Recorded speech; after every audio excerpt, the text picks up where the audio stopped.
Bab 099. Ya wis, Bibi aja yang turun. Meski tak tenang, Chelsea Man kembali duduk di sofa ruang TV. Membiarkan Bibi dan satu art lain, beranjak pergi ke teras depan. Meski terlihat tenang, tapi sebenarnya Chelsea mulai menajamkan pendengaran. Mana wanita sombong itu? Seru Bu Nera sesaat setelah Bibi keluar dari balik pintu utama. Suruh dia. 25. Keluar, kenapa hanya kalian saja, heh. Bu, tenang. Lebih baik sekarang pulang dulu, jangan kebawa emosi begini. Oh nggak bisa. Bu Nera menyunggingkan senyum dengan wajah yang semakin memerah kesal. Aku harus bertemu dengan Nyonya OKB kalian itu. Aku tahu, pasti dia yang mempengaruhi Arkan sampai nekat pergi menyelamatkan si Rania. Maaf tapi Nyonya Chelsea nggak bisa diganggu sekarang. An-4-nya lagi tidur, ungkap Bibi lagi, dengan nada lembut. Cek, jangan jadikan An-4K sebagai alasan. Pandangan Bu Nera kembali beralih ke arah pintu. Wanita kampungan, keluar. Kamu harus bertanggung jawab, karena sekarang putraku hilang. Brak. Pintu utama terbuka dengan keras, saat tiba-tiba Chelsea muncul sambil memegang sapu ijuk di tangannya. Berjalan cepat ke Bu Nera yang selalu berhasil membuat kesabarannya habis. Bagaimana tidak, setiap ada masalah di keluarga itu, pasti Chelsea yang disalahkan. Padahal, Chelsea sama sekali tidak pernah ikut campur tentang semua keputusan yang Arkan buat. Ketika Chelsea mengangkat sapu itu tinggi ke udara, wajah Bu Nera tiba-tiba pucat. Berjalan mundur sambil melindungi kepala, seolah takut jika tiba-tiba dihantam dan diusir dengan cara barbar. Jangan main hakim sendiri kamu. Beliau membungkuk sembari memejamkan mata, saat Chelsea semakin dekat. Jangan. Sedangkan Chelsea sama sekali tidak berniat demikian. La berjalan melewati Bu Nera lalu menyerahkan sapu tadi, ke asisten rumah tangganya. Mbak, tolong bersihkan gazebo belakang. Iya, Nyonya. Bu Nera kembali menegapkan posisinya. Perlahan, berbalik badan melihat Chelsea yang sedang menatapnya dengan ekspresi datar. Di saat seperti ini, masih sempat-sempatnya nyalahin orang lain. Chelsea melangkah mendekati wanita paruh baya itu. Mau tante apa? Sampai teriak-teriak sendiri. Mau berantem? Ayok tak ladeni. Kedua mata Bu Nera semakin membeliak saat Chelsea mengangkat kepalan tangannya ke depan. Sontak saja, beliau langsung mundur beberapa langkah ke belakang. Loh, kok lemes? Tadi sibuk nyalah ke aku. Tanya Chelsea dengan logat khasnya. Ayok, tak pateni biar tenang di sisi Allah. Udah dibilangin jangan nyari masalah, gumam Bibi sambil memijiti kepalanya. Baik dulu ataupun sekarang, tidak ada yang bisa mencegah Chelsea jika sudah terpancing, apalagi jika direndahkan dan disalahkan atas sesuatu yang sama sekali tidak diperbuatnya. Aku mau ngomong sama Arman saja, bukan kamu, ucap Bu Nera dan pada akhirnya berbalik pergi, dengan langkah cepat. Ekspresi tengil Chelsea, kembali berubah datar.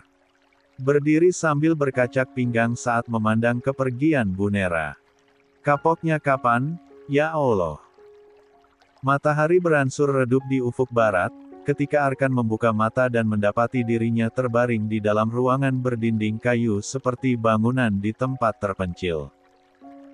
26. Bang Arkan. Bang. Suara di sisi kirinya, membuat Arkan menoleh dengan lemah. Menatap mata bengkak Rania yang tak henti-hentinya berderai air mata. Kemana jilbabmu? Jangan berkeliaran tanpa jilbab, sekarang kau seorang muslimah, kan? Atau mungkin yang kemarin cuma mimpi. Dagu Rania bergetar menahan perasaan campur aduk yang terus berkecamuk di dalam sanubarinya.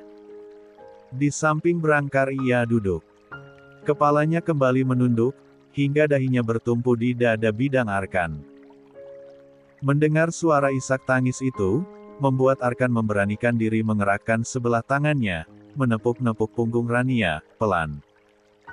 "Jangan menangis, aku tidak bisa mendengarmu bersedih seperti ini." Rania berusaha untuk mengendalikan diri hingga suara isak tangisnya mulai redup, berhenti hening yang kembali menguasai setiap sudut ruangan. Tak lama, suara derit pintu terdengar lirih. Beberapa orang masuk menghampirinya mereka. 27. Syukurlah ternyata sudah sadar. Seorang pria tua mendekat sembari membawa minuman herbal di atas nampan, lalu diletakkan di tepi tempat tidur. "Kamu kehilangan banyak darah kemarin, minumlah, ini bisa membantu." "Kamu bisa pakai ini," sambung wanita parubaya, sembari meletakkan satu setel pakaian di tepi tempat tidur. "Ini pakaian suami ibu, lusuh sih, tapi lebih baik daripada nggak pakai baju." Untuk Rani. Beliau menyerahkan sepasang pakaian kepada Rania. "Itu pakaian cukup longgar dan tertutup, tapi ibu nggak punya jilbab dan mayoritas di sini non-muslim, jadi pakai selendang saja ya." Arkan yang baru saja sadar masih terlihat bingung dengan situasi ini. Ia kembali menoleh kepada Rania, seolah meminta penjelasan tentang apa yang terjadi kemarin, dan kenapa mereka bisa sampai di tempat ini. Namun, tatapan Arkan sama sekali tidak ditanggapi oleh Rania. Gadis itu masih tenggelam dalam kesedihannya, dan berusaha menguasai diri agar berhenti bersedih. "Terima kasih, Bu, Pak," ucap Arkan pada akhirnya. "Tapi kalau boleh tahu, bagaimana bisa kami dibawa kemari?" Pasangan suami istri itu saling menatap satu sama lain, sebelum akhirnya kembali menatap Arkan yang terlihat sangat penasaran dengan kejadian kemarin. "Saya menemukan kalian tak sadarkan diri di bibir pantai, kemarin. Untuk itu saya dan beberapa nelayan lain membawa kalian kemari. Layanan kesehatan cukup jauh dari sini, saya gunakan obat-obatan herbal saja," jelas pria itu dengan ekspresi yang terlihat ramah dan teduh. "Istrimu menangis sepanjang malam, dia pasti lelah karena belum pernah tidur sejak sadar," sambung wanita parubaya itu, lagi. Sontak Arkan langsung mengerutkan keningnya, bingung dengan ucapan terakhir yang ia dengarkan. Sangat janggal, dan tidak masuk akal. Di tatapannya pasangan suami istri itu dengan ekspresi penuh tanda tanya. "Istri? Ya, siapa lagi?" Beliau mendekat, mengusap-usap pundak Rania. "Kami sudah tahu kok. Kalian pasangan pengantin baru yang sedang bulan madu. Malangnya malah kena rampok dan akhirnya terbawa arus kemari." Kelopak mata Arkan semakin terbuka lebar. Lah kehabisan kata-kata dan untuk kedua kalinya menoleh menatap Rania seolah meminta penjelasan. Tapi kepala Rania justru menunduk semakin dalam. Menggerutu kesal dalam hati karena tadi malam terpaksa berbohong agar tidak disuruh pergi dari desa itu. Flashback on. Meski beberapa orang nelayan begitu baik dan akhirnya menolong mereka, tapi sebagian lainnya seolah tak sabar dan terus bertanya-tanya dengan tatapan sinis. "Gadis muda, kamu kenapa bisa terdampar dengan pria ini? Ada luka tembaknya lagi. Jangan-jangan kamu diculik oleh pria ini, iya? 28. Atau kalian kabur dari rumah, terus dikejar polisi?" Cepat-cepat Rania menggeleng untuk menepis semua pikiran negatif para warga kepadanya dan Arkan. Namun, ia masih bingung harus menjelaskannya dari mana dulu. "Siapapun kalian, kami tidak bisa menampung pria dan wanita yang tidak ada hubungan jelas dan tidak jelas asal-usulnya di desa ini," ungkap seorang sesepuh setempat. "Kalian bisa pergi dari desa ini, malam ini juga. Bawa dia ke rumah sakit di kota saja." "Tenang dulu, Jo. Bagaimana pemuda ini dibawa menyeberang lautan, sedangkan kondisinya masih sangat lemah? Kalau mati di jalan bagaimana? Itu bukan urusan kita. Kepanikan terlihat jelas di wajah Rania yang semakin pucat. Di tatapannya Arkan yang masih terbaring tak berdaya di atas tempat tidur. Ia yakin, jika dipaksakan pergi menyeberang dengan perahu seadanya, kondisi Arkan bisa saja memburuk. Kalaupun Rania jujur jika Arkan ditembak ketua kelompok kejahatan, para warga bisa semakin panik dan takut karena tak ingin ikut terlibat dan akhirnya mendesak mereka untuk segera meninggalkan tempat itu. Gadis muda, lebih baik kamu bersiap Mi. Dia suami saya. Ungkap Rania dengan lantang. Kembali menegapkan kepalanya menatap orang-orang itu sembari bersimpuh. Kami Muslim, tinggal di Jakarta dan baru saja menikah. Saat sedang berbulan madu, kami dirampok dan terbawa arus. Kelapanya kembali menunduk dan kedua telapak tangannya bertumpu pada lantai papan rumah sederhana itu. Tolong jangan usir kami dari sini. Suami saya butuh istirahat. Jika terjadi apa-apa dengannya, saya bisa gila. Para warga berohria, memahami penjelasan Rania. Mereka yang tadinya curiga, mulai terenyuh dan percaya karena ekspresi kesedihan yang ditunjukkan Rania sangat meyakinkan. Kalau begitu kalian boleh beristirahat beberapa hari di sini sampai kondisi pria ini membaik, ungkap seorang pria tua. Kembali melanjutkan aktivitasnya membalurkan obat pada luka bekas tembak di dada Arkan. Untung saja, peluru itu tidak mengenai paru-parunya. Jadi bisa dengan mudah Bapak bantu lepaskan.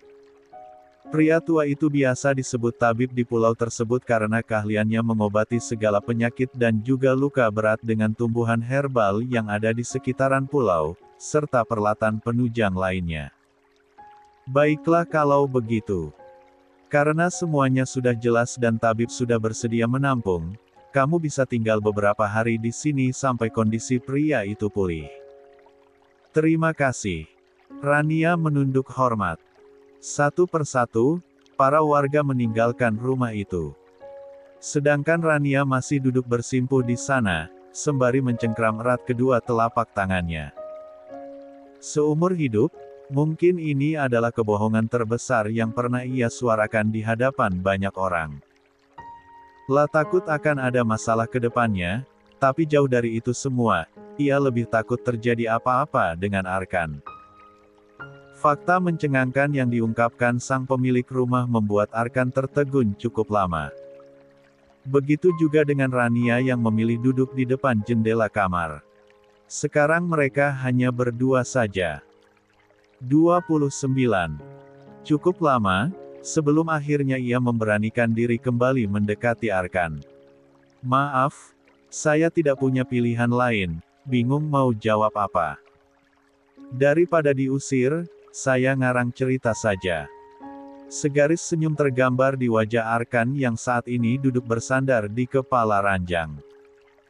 Baik dulu ataupun sekarang, kamu memang sangat pandai mengarang cerita. Tapi, terima kasih, aku senang. Ragu-ragu, Rania menegapkan kepalanya. Terima kasih untuk apa? Seharusnya saya yang bilang begitu. Siapa yang menyelamatkan siapa, aneh. Anggap saja yang itu satu sama. Tapi, aku harus berterima kasih lagi, karena kamu sudah mewujudkan salah satu mimpi yang selalu aku bayangkan setiap hari. Mimpi. Rania mengerutkan dahinya, semakin bingung. Aku sering bermimpi dan akhirnya berandai-andai, memiliki kamu sebagai istriku, ungkap Arkan dengan semua kepiluan yang tergambar jelas di wajahnya. Meski ini hanya kebohongan yang akan segera berakhir, entah kenapa sangat menyenangkan. Kepala Rania kembali menunduk, memilih memperhatikan jari-jari tangannya, ketimbang bersitatap dengan pria yang tak hentinya menggoyahkan pertahanan diri. Jangan merasa terbebani, sahut Arkan saat melihat Rania kembali hening. Aku tahu mimpi itu tidak akan pernah terjadi. Tak ada tanggapan apapun, situasi kembali hening selama beberapa menit, sebelum akhirnya Rania bertanya, apa yang paling Bang Arkan harapkan untuk saat ini? Pertanyaan itu memecah keheningan di antara mereka. Arkan mengalihkan tatapannya kepada Rania yang tengah meringkuk di sisi kirinya. Jika bertanya tentang harapan, aku tidak berani berandai-andai. Tapi, jika bicara tentang keinginan, aku hanya ingin tahu bagaimana rasanya dicintai oleh kamu, meski hanya sesaat. Dek. Debaran tak biasa semakin menghujam kuat di dalam rongga dada Rania. Pintu hati yang ia biarkan setengah terbuka, kini terbentang luas, membawa masuk semua perasaan yang sempat terhalang kenyataan. Cinta Arkan bagaikan percahan kaca halus yang tetap menusuk meski sudah disapu berkali-kali. Sialnya, untuk kali ini hati Rania mulai terbawa arus dan akhirnya menyadari jika bukan hanya pria itu yang menggila dengan semua perasaannya, tapi ia juga. Rania, tetaplah di sisiku. Jangan buru-buru pergi dan berpaling. Tapi, abang harus dibawa ke rumah sakit besar, bagaimana jika ada infeksi dan... Ucapan Rania kembali menggantung, saat Arkan tiba-tiba mengetuk-ngetuk lengannya yang terbalut kaos panjang, dengan jari telunjuk. Aku rela mati, asal bisa memiliki waktumu selama beberapa saja. Ah tidak, 1 hari pun cukup, ungkap Arkan, terdengar lemah. Bodoh, ucap Rania, lirih. Perlahan ia beringsut mundur, masih berjongkok sambil memeluk erat kedua lututnya. Menatap Arkan Sari jarak beberapa meter. Abang siap mati, tapi saya tidak siap kehilangan. Arkan berdecak dan tak kuasa menahan senyum yang akhirnya berseri-seri di wajah pucatnya.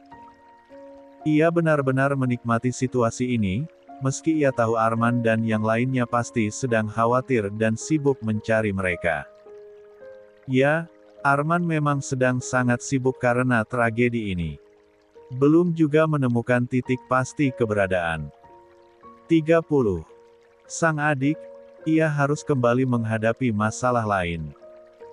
Hampir semalaman Arman memohon dan meyakinkan Kapolri dan akhirnya mendapatkan dukungan untuk menyelamatkan nama baik Arkan di Kesatuan TNI AD. Pagi ini, Arman didampingi Pak Kapolri, Kapolres dan Kepala Bareskrim, mendatangi markas besar Grup 3K0 Passus, untuk menghadiri rapat penting yang akan membahas tentang sanksi tegas yang hendak berikan kepada Arkan karena dianggap telah menyalahi kode etik. Bagaimana tidak, Arkan menjalankan aksinya tanpa surat perintah dan demi menyelamatkan Rania, ia menghabisi 5 orang, dan 20 orang lainnya luka berat dan ringan. Di dalam ruangan rapat, situasi sangat menegangkan. Konflik antar dua kesatuan tergambar semakin nyata saat saling melemparkan tatapan tak menyenangkan. Kamu pun sangat menyayangkan tapi karena prestasi Arkan, kami tidak akan menurunkan pangkatnya tapi, sanksi yang akan diberikan adalah mengirim dia ke medan pertempuran di Libanon selama kurang lebih 5 tahun. Rahang wajah Arman semakin mengencang, seiring dengan sesak yang tiba-tiba menghujam dada. 5 tahun di medan tempur berbahaya.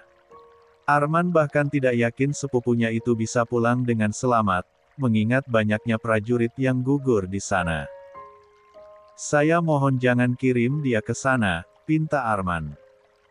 Saya akan membayar berapapun, saya akan menjadi jaminan dan berjanji setelah ini dia tidak pernah melakukan kesalahan yang sama dan fokus pada karirnya di Kopassus tanpa gangguan apapun. 31.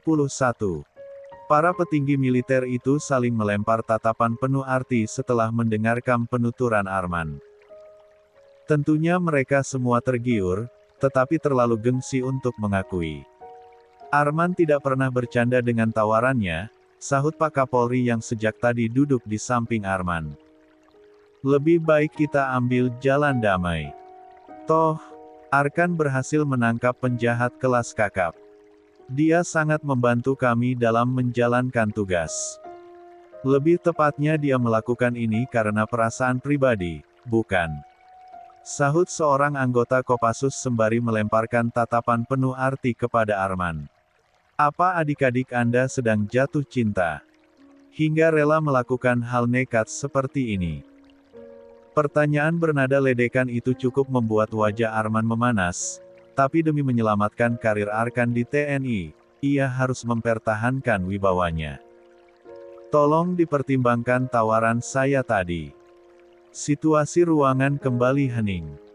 Beberapa orang nampak saling berdiskusi satu sama lain, mengenai keinginan cucu mendiang jenderal polisi itu. Tentunya tidak mudah, karena aturan adalah bentuk kedisiplinan sebagai abdi negara. Namun, uang dan koneksi dari Kapolri selalu punya daya tarik tersendiri. Arman berhasil meyakinkan dan mengubah alur keputusan serta membayar denda sanksi atas pelanggaran kode etik yang dilakukan Arkan.